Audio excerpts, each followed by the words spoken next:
नमस्कार दोस्तों, मैं हूं दीपक सिंह, दैनिक समाचार से।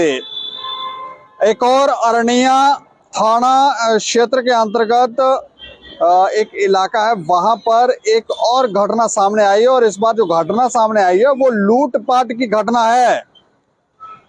तीन तीन लुटेरे थे, वो एक बाइक के ऊपर बैठकर आते हैं और एक युवक को घेरा मार लेते हैं। उसे घेरा मारकर जो है उसके साथ उस पर जानलेवा हमला करते हैं, उससे लूटपाट करने की कोशिश करते हैं।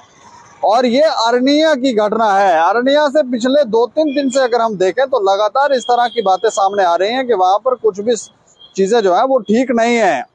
कभी तो थानेदार जो है वो माफ कीजिए, जो चौकी ऑफिसर था वो अपनी ही चौकी के ऊपर बैठकर दारू पार्टी कर रहा था, वो वीडियो वहां से वायरल हो गया। उसके बाद पता ये चला कि सरपंच, एक महिला सरपंच है, उनके घर में एक युवक घुस गया और उसने जानलेवा का हमला करने की कोशिश की। और तीसरी घटना उसके ठीक दूसरे दिन ही, यानी कि ये कल की घटना शाम की। तो कल 3 युवकों ने एक युवक पर जानलेवा हमला किया और लूटपाट करने की कोशिश की। या तो फिर वहां पर उस जगह पर जो ड्रग्स से एडिक्टेड लोग हैं वो ज्यादा हो गए हैं और वो ये प्रयास कर रहे हैं, या इसके पीछे कोई और कहानी है। कौन ये लोग हैं, हमें लगता है कि जब ये पकड़े जाएंगे, जब पकड़े जाएं तो फिर पता चलेगा कि आखिर ये कहानियां चल क्या रही हैं और मसला है क्या। जो खबर है वो मैं आपको थोड़ा सा बता दूं कि ये खबर जो है वो है क्या, जो जानकारी हम तक पहुंची है। और जानकारी यह है कि अरनिया थाना के अंतर्गत आते गांव है एक व्यासपुर और कल्याण। व्यासपुर और कल्याण के बीच में 3 मोटरसाइकिल पर सवार होकर लुटेरे आते हैं और घेरा मारकर को रात के 8 बजे के करीब घेरा मारकर घटना को अंजाम देने की कोशिश करते हैं।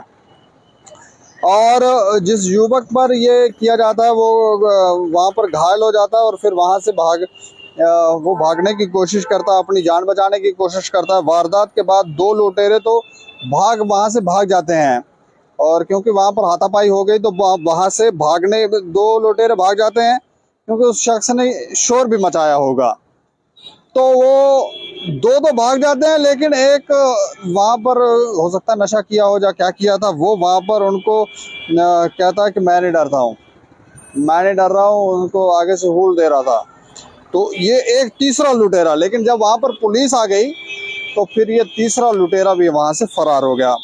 और पुलिस ने को लगभग जो जानकारी है 2 घंटे तक 10 किलोमीटर तक इस शख्स का पीछा किया, इस लुटेरे का पीछा किया, लेकिन ये अंधेरे का फायदा उठाकर खेतों में से निकल कर चला गया। जानकारियां तो ये भी हैं कि इस शख्स ने क्या किया कि जो खेत में कोई फसल वगैरह रखी होगी तो वहां जाके आग लगा गया, पलारी वगैरह होगी, वहां उसको आग लगा दी, तो वो लोग वहां पे आग बुझाने लगे और ये यहाँ से खेतों से निकलकर भाग गया। तो पुलिस भी वहां पर आग बुझाने लगी, क्योंकि आग लग गई। तो फिर ये इस तरह से ये शख्स जो है, ये लुटेरा जो है वो वहां से भागा है।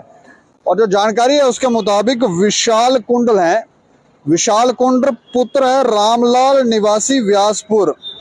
परला फैक्ट्री में ये काम करने के बाद बाइक पर अपने घर लौट रहा था। जैसे ही वो व्यासपुर एक पीर बाबा है वहां पर पहुंचता है तो उस दौरान वहां पर 3 जो लुटेरे हैं वो उसे घेर लेते हैं और उसकी बाइक गिरा देते हैं, घेर के बाइक भी गिरा देते हैं। तेजदार हथियार, टोके छोके होंगे हाथ में, तो वो टोके लेकर उसके ऊपर वार करने लगते हैं।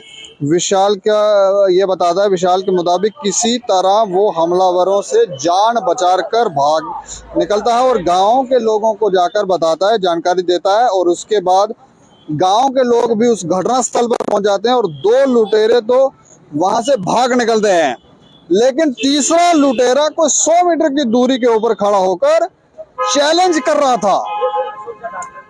आपने कहा ना, हूल दे रहा था, बता रहा होगा मुझ जैसा बदमाश कोई है नहीं। तो 100 मीटर की दूरी के ऊपर खड़ा होकर हूल दे रहा था और वो तेजदार हथियार को भी हवा में लहरा रहा था। मतलब गुंडागर्दी यहाँ पर दिखती है कि गुंडागर्दी कर रहे थे ये लोग।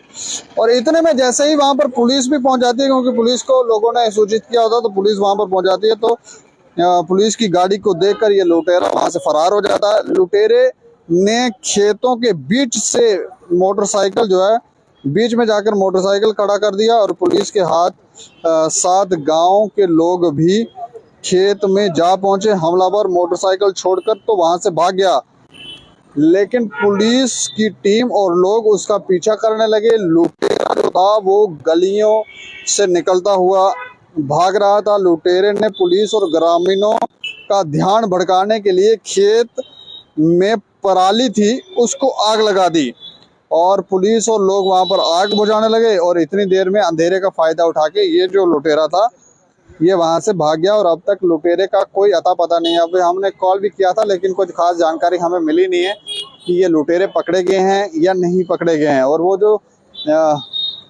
सरपंच साहिबा के ऊपर जिस शख्स ने हमला किया था उसकी भी कोई जानकारी नहीं है कि वो पकड़ा गया है या नहीं पकड़ा गया है। और वारदात के बाद एक स्कूटी को भी जब्त किया गया है। लुटेरों की पहचान जो है वो बता दी गई है। वारदात की जो सूचना थी वो एसडीपीओ वहाँ के हैं उनको दी गई। उसके बाद घर की तलाशी ली गई क्योंकि जिस शख्स के साथ ये घटना हुई थी तो उसने पहचान लिया था कि ये कौन लोग हैं, कौन लुटेरे हैं। तो घर में गए होंगे, वहाँ जाके पता वगैरह किया और तलाशी ली। पता चला कि वो गांव कल्याण का ही रहने वाला एक लड्डू नाम का युवक है और जो लोगों से पैसे लूटता है। घर की तलाशी में एक मोटरसाइकिल और एक स्कूटी बरामद हुई है और अब थोड़े दिनों में हो सकता है कि वो भी पकड़ी जाए, लेकिन पकड़ना बहुत ज़रूरी है। ये तो पिछले 2-3 दिनों से कुछ अजीब ही तरह की घटनाएं जो हैं वो अरनिया से निकलकर सामने आ रही हैं। इस खबर के ऊपर आप प्रतिक्रिया भी रखें और देखते रहें दैनिक समाचार। मुझे और मेरे सहयोगी राजीव गुप्ता को दें इजाजत। नमस्कार।